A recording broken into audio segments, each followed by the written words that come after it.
All right, friends, it's your boy, Mr. Shaggy, coming at you with Unit 3, Lesson 2 homework, where we're talking about corresponding parts and scale factors. So today in class we talked about things corresponding, what that means. Corresponding means that it's the side that's the same or the angle that's the same, or a point that's the same. So it says the second H-shaped polygon is a scaled copy of the first.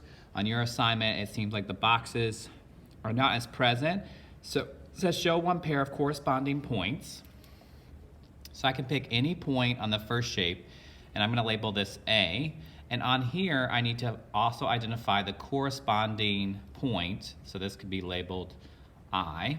So those are 2 points that correspond to each other. So they are the same on both figures in the same location, and 2 pairs of corresponding sides in the original polygon and its copy. So I'm going to go with this side here. So I'm going to highlight that side there. If you can't see that, I'm going to get a highlighter so it's a little easier to see.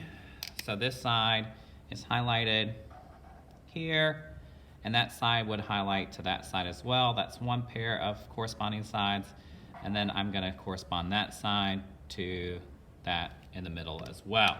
So that's part A. So you're just labeling, using a highlighter or color pencil or something. Those are corresponding sides. So that side matches this side.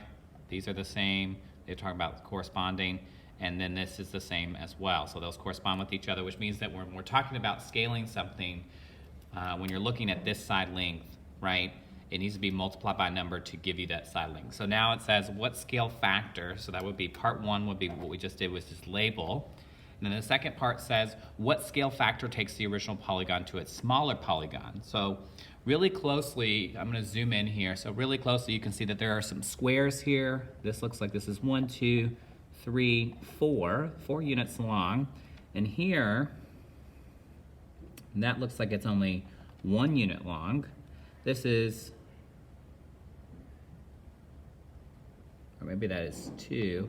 I'll have to get real close there. Is that 2 or is that 1? So if this is 2, that looks like half.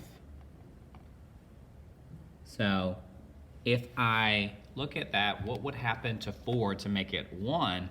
Well, I could multiply it by, so I'm gonna have to ask myself that. So we're going from big to small. So 4 times some unknown number equals 1.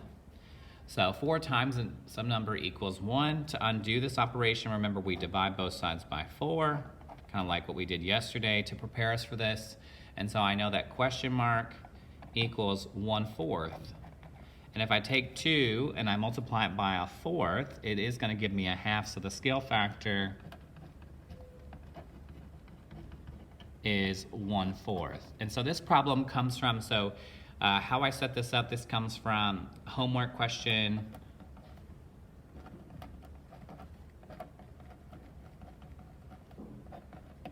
You can also think about division here because multiplying by 4th is the same thing as dividing by 4. And so I divided by 4 on every side of that. So the scale factor would be 4, not 4, but 1/4. And so scale factor should be linked to what we did. And so maybe I was too close there. So zooming this out so you can see scale factor 1/4. I got my answer by dividing both sides by 4. And so that's how we arrived at our scale factor there. Yesterday we had a homework question that showed us what this process looked like, but there was an unknown there. And then there are some other questions that I'll refer to in class that will help you arrive at this answer. Question 2 is a statement. And in a statement, you're thinking about what you know so far about scaled copies in order to, answer this question. So figure B is a scaled copy of figure A. So they're telling us it's a scaled copy. So what do we know? Select all of the statements that must be true about both figures. Figure B is larger than figure A. Well, we don't have a picture, and so we don't necessarily know if that's to be true because it could be smaller, right? So that's not something we can pick. Figure B has the same number of edges as figure A. An edge is basically just a line segment that connects, so that's an edge, that's an edge, that's an edge, that's an edge. So if we have a figure and its scaled copy, they should have the same number of edges. So that is true, right? Because you're going to have a smaller version, but it should look the same. On C, it says figure B has the same perimeter as A. Well, if these sides are bigger than this, would the perimeter be the same? Remember, the perimeter is the distance around the figure. So if I travel around, this distance, it would take me much longer than traveling around this distance because it's smaller, right? So the perimeter is not the same. That's not something we've even explored. Figure B has the same number of angles. An angle, so these are angles inside, right? Same number of angles, so I see 4 angles here, 4 angles here. And so B has the same number of angles as figure A. That is something I agree with. Figure B has angles with the same measures. This is also true. So if these are 90-degree angles and it's a rectangle, these are also 90-degree angles. So these are the true statements that are true about scaled copies that we know so far, given all the information we have.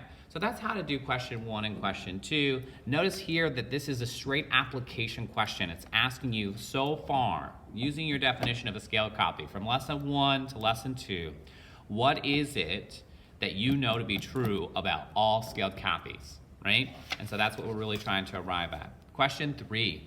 Question 3 says polygon B is a scaled copy. So this is polygon B, and it's a scaled copy of polygon A. So this is polygon B.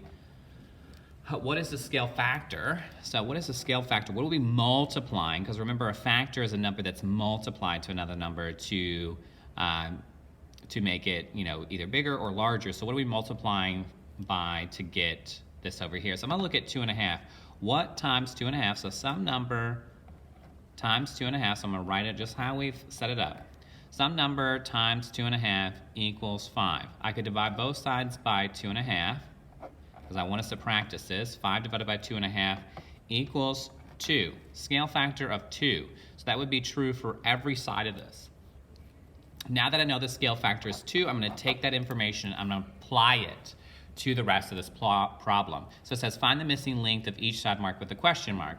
Well, this side I'm going to label 1, so this is 1, the first question mark. So if this is 1.5, 1.5 times 2 is 3 wholes. So this side would be 3, because if you double 1.5 plus 1.5, you get 3 wholes. And the second question mark is over here, and this is 2.5. Well, I know that 2.5 times 2 gives me 5, so this side should also be 5. And I'm using the picture there to get me my answer. Because it should be the same as this side. And then determine the measure of each angle marked with a question mark in polygon A. Today we talked in class that angles should be the same in both figures if they're scaled copies. So if it tells us a scaled copy, the angles should be the same. So this angle corresponds with this angle. So the first one, so one angle equals 53 degrees, and we'll call that the first angle. And then the second angle here should correspond with this one, and so this one is 82. And that's all we're doing for that problem there. On number 4, we're doing what we did yesterday where something unknown. You're going to have multiplication, addition, division, and subtraction in these problems. So 8 times some number equals 40, so I can divide both sides by 8, which is what I'm going to do. 40 divided by 8 equals 5. That's how I get my answer. I'm going to subtract 8 from both sides here, and I get 32. So 32 is my answer. On this problem, it's a little trickier, so I'm actually going to divide 21 by 7. So I'm going to go work backwards there, and my answer is 3. And then here, I'm going to take 7 away, so I'm going to subtract 7 from this side and subtract it from that side to show you that it gives me 14, right? So I just want to show you. And then this side here, again, I want to 21, and I'm making 7, right? So this one is a little harder. So by this one, what I want to do is I want to divide this side by 21 and this side by 21, because this answer here is smaller than that and it's multiplication. So, and I want to do what I did just up there as well. So I have 7 over 21, which can be reduced, right? Divide by 7, divide by 7, this equals 1/3. So this answer is 1/3. And so that is my homework for tomorrow. I hope that you enjoyed this video, and I will see you in class tomorrow.